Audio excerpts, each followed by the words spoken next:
আমি এই প্রথম মিজানুর রহমান আজহারীর এই অনুষ্ঠানে যোগ দিতে পারে গর্ববোধ করছি। আলহামদুলিল্লাহ, আল্লাহ শুকরিয়া আদায় করছি এবং বিশ্বাস করি এখান থেকে আমি ইসলামের ইসলামের মূল জিনিসগুলি বাস্তব জীবনে আমল করার জন্য আমি অর্জন করতে পারবো ইনশাআল্লাহ। মিজানুর রহমান আজহারীকে আজকে সর্বপ্রথমবারের মতো এত কাছ থেকে দেখলাম।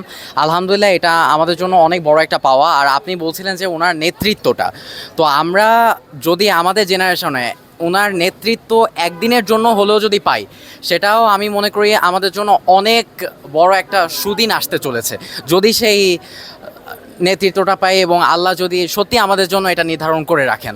তো ধন্যবাদ, এবং আমি গার্ডিয়ান রিসার্চ ফাউন্ডেশনকে কৃতজ্ঞতা জানাই আমাকে আজকে এখানে ইনভাইট করার জন্য। আলহামদুলিল্লাহ, এবং অনেক পুরানো মানুষদের সাথে দেখা হয়েছে, আমার অনেক পছন্দের কিছু ভালোবাসার মানুষরা, যাদের সাথে আজকে প্রায় বহু বছর পর আবারও আমরা একসাথে হতে পেরেছি। আমরা আশা করছি বর্তমান বিশ্বে একজন তরুণ এবং ইসলামী শিক্ষাবিদ এবং তরুণদের আইকন, যার কথায় সবাই আলোড়িত হন, মিজানুর রহমান আজহারী স্যার। ওনার বক্তব্যে আমরা দুনিয়া এবং আখিরাতের কল্যাণধর্মী জীবন ব্যবস্থা সম্পর্কে, দুনিয়া এবং আখিরাতের কল্যাণ লাভের জন্য যে কাজগুলি আমাদের করা দরকার, সেগুলি সম্পর্কে আমরা জানতে পারবো ইনশাআল্লাহ।